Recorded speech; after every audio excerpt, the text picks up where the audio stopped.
আমরা কয়েকটা জায়গাতে মামলা করতে পারি আলাদা আলাদা। আওয়ামী লীগ কি তবে ফিরছে, আর ফিরেই সোজা জেলে ভরবে নোবেলজয়ী ডক্টর মোহাম্মদ ইউনুসকে? বিষয়টি আর গুঞ্জনে সীমাবদ্ধ নেই। খোদ ঢাকা বিশ্ববিদ্যালয়ের আইন বিভাগের অধ্যাপক শেখ হাফিজুর রহমান কার্জন প্রকাশ্যে ঘোষণা দিয়েছেন ইউনুসের বিরুদ্ধে তিনি নিজে মামলা করবেন।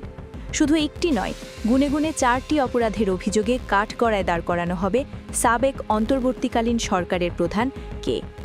সংবিধান লঙ্ঘন, দেশের সার্বভৌমত্ব বিপন্ন করা, আমেরিকার সাথে গোপন চুক্তি এবং এমনকি জাতির পিতার ধানমন্ডির 32 নম্বরের বাড়ি ভাঙচুরের দায়ও এবার চাপানো হচ্ছে ডক্টর ইউনুসের কাঁধে।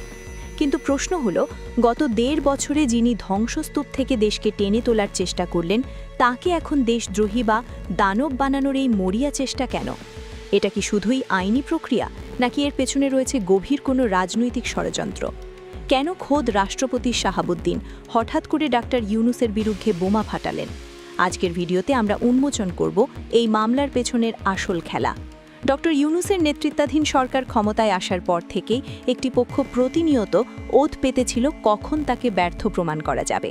সম্প্রতি অনলাইন প্ল্যাটফর্মে অধ্যাপক কার্জন ডক্টর ইউনুস ও তার উপদেষ্টা পরিষদের বিরুদ্ধে যে মামলার হুমকি দিয়েছেন তা আপাতদৃষ্টিতে আইনি মনে হলেও বিশ্লেষকরা বলছেন এই টাইমিংটা খুবই সন্দেহজনক।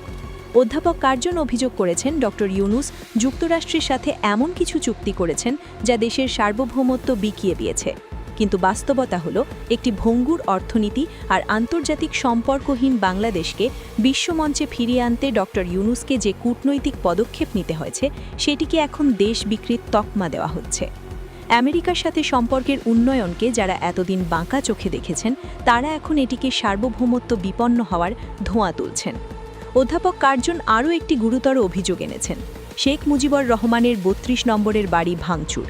তিনি প্রশ্ন তুলেছেন, ডাক্তার ইউনুসের সময়কালে কেন পুলিশ বা সেনাবাহিনী সেই বাড়ি রক্ষা করতে গেল না? অভিযোগটি আবেগের জায়গায় আঘাত করার মতো, কিন্তু বাস্তবতা হলো 5ই আগস্টের পর যখন দেশে কোনো সরকার ছিল না, তখন 3 বাহিনীর প্রধান এবং ছাত্র জনতাই কি ডাক্তার ইউনুসকে ডেকে আনেননি? তখন কি সংবিধান বা প্রথা মানার মতো পরিস্থিতি দেশে অবশিষ্ট ছিল? রাষ্ট্রপতি শাহাবুদ্দিন তো নিজেই সেই নিয়োগ প্রক্রিয়ার অংশ ছিলেন। তাহলে 1.5 বছর পর কেন তিনি এই অভিযোগ তুলছেন? বিশ্লেষকরা মনে করছেন এটি একটি সংঘবদ্ধ পরিকল্পনার অংশ। ডাক্তার ইউনুসকে একা করে দেওয়া এবং তার বৈধতাকে প্রশ্নবিদ্ধ করার জন্য ভেতর থেকে কলকাঠি নাড়া হচ্ছে। সমালোচকরা বলছেন, গত 18 মাসে 133টি অধ্যাদেশ জারি করা হয়েছে, যা অস্বাভাবিক। কিন্তু তারা ভুলে যাচ্ছেন, বিগত 15 বছরে দেশের প্রতিটি প্রতিষ্ঠানকে যেভাবে দলীয়করণ করে ধ্বংস করা হয়েছিল, তা মেরামত করতে হলে আইনি কাঠামোতে আমূল পরিবর্তন আনা ছাড়া উপায় ছিল না। এই অধ্যাদেশগুলো ছিল রিফর্মস বা সংস্কার হাতিয়ার। অথচ এই সংস্কার কাজকে এখনও অনিশ্চয়তা বা সংবিধান লঙ্ঘন হিসেবে দেখিয়ে ডাক্তার ইউনুসকে ফ্যাসিস্ট তকমা দেওয়ার চেষ্টা চলছে। ডাক্তার ইউনুসের বিরুদ্ধে আরও একটি বড় অভিযোগ মানবাধিকার লঙ্ঘন এবং মব জাস্টিস। এটা সত্য যে গত 1.5 বছরে গণপিটুনি বা ভায়োলেন্সে অনেক মানুষ মারা গেছেন। এটি অবশ্যই দুঃখজনক এবং কোনোভাবেই সমর্থনযোগ্য নয়। কিন্তু প্রশ্ন হলো, এই মবক্রেসি বা উন্মত্ত জনতার শাসন কি ডাক্তার ইউনুস তৈরি করেছেন, নাকি এটি বিগত 1.5 দশকের বিচারহীনতার সংস্কৃতির ফসল? মানুষ যখন দেখছে পুলিশ বা আদালতে বিচার পাওয়া যায় না, তখন তারা আইন নিজের হাতে তুলে নিয়েছে। ডাক্তার ইউনুসের সরকার এই পরিস্থিতি নিয়ন্ত্রণে আনার চেষ্টা করেছে, পুলিশ বাহিনীকে নতুন করে সাজানোর চেষ্টা করেছে। কিন্তু যে পুলিশ বাহিনী নিজেই জনরোষের ভয়ে পালিয়েছিল, তাদের মনোবল ফিরিয়ে এনে মাঠে নামাতে সময় লাগাটাই স্বাভাবিক। এই সুযোগে বিরোধীরা প্রচার করছেন যে ডাক্তার ইউনুস ব্যর্থ, তিনি মানুষের নিরাপত্তা দিতে পারেননি। অর্থনীতির দিকে তাকালে দেখা যায় মুদ্রার 2 পিঠ। সমালোচকরা বলছেন, সরকারের ঋণের পরিমাণ বেড়ে 24 লাখ কোটি টাকা হয়েছে, যার অর্ধেকই বিদেশি ঋণ। তারা বলছেন, মাত্র 1 বছরে 2.5 লাখ কোটি টাকার ঋণ কেন নেওয়া হলো? কিন্তু তারা এটা বলছে না যে এই ঋণ নেওয়া হয়েছে বিগত সরকারের রেখে যাওয়া ধসে পড়া অর্থনীতিকে লাইফ সাপোর্ট দেওয়ার জন্য।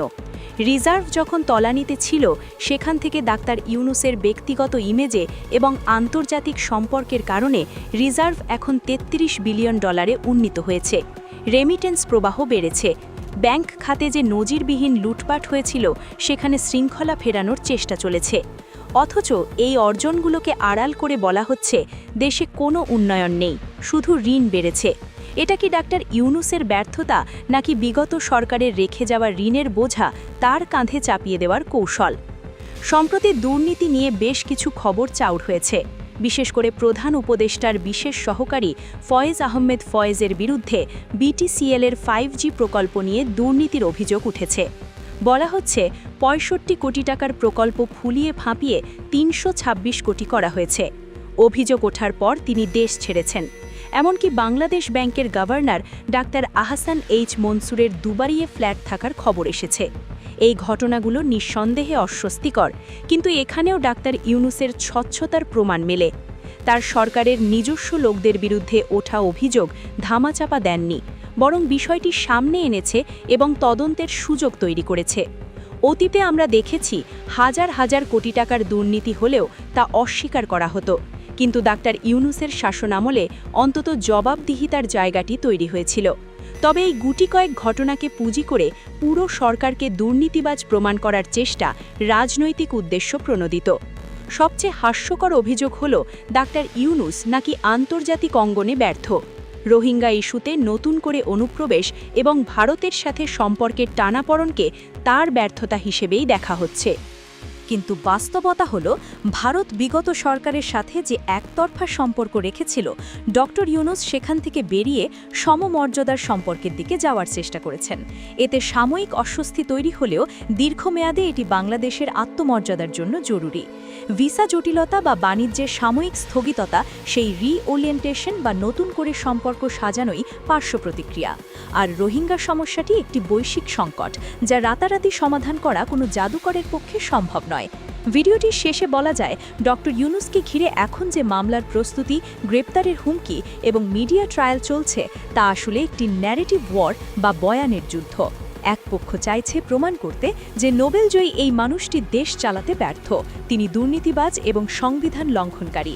তাদের উদ্দেশ্য পরিষ্কার, বিগত স্বৈরাচার ব্যবস্থাকে ফিরিয়ে আনা বা তাদের পুনর্বাসনের পথ তৈরি করা। অন্যদিকে ডক্টর ইউনূস লড়ছেন একটি ভঙ্গুর রাষ্ট্রকে মেরামত করতে, যেখানে পদে পদে তাকে বাধার সম্মুখীন হতে হয়েছে, কখনো আইনি মারপেচ দিয়ে, আবার কখনো রাষ্ট্রপতির মতো গুরুত্বপূর্ণ পদ ব্যবহার করে।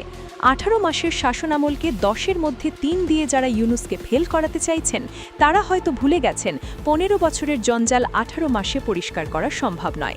ডক্টর ইউনূস হয়তো রাজনীতিতে অভিজ্ঞ নন, তার হয়তো কিছু প্রশাসনিক ভুল ত্রুটি আছে, কিন্তু তার নিয়ত বা সত্তা নিয়ে প্রশ্ন তোলার আগে আমাদের আয়নায় নিজেদের চেহারা দেখা উচিত। তাকে আইনি প্যাচে ফেলে জেলে ভরার স্বপ্ন যারা দেখছেন, তারা হয়তো ভুলে যাচ্ছেন জনগণের ম্যান্ডেট কোনো আদালতের রায়ের চেয়ে কম শক্তিশালী নয়। আপনার কি মনে হয়, ডক্টর ইউনূস কি আসলে ব্যর্থ, নাকি তাকে ব্যর্থ প্রমাণ করার জন্য একটি বিশাল সিন্ডিকেট কাজ করছে? আর রাজনীতির এমন সব গভীর বিশ্লেষণ ও না বলা কথা জানতে আমাদের চ্যানেল খবর রূপান্তর সাবস্ক্রাইব করে বেল আইকনটি বাজিয়ে দেন। দেখা হবে পরবর্তী ভিডিওতে, ততক্ষণ পর্যন্ত চোখ রাখুন আমাদের চ্যানেলে।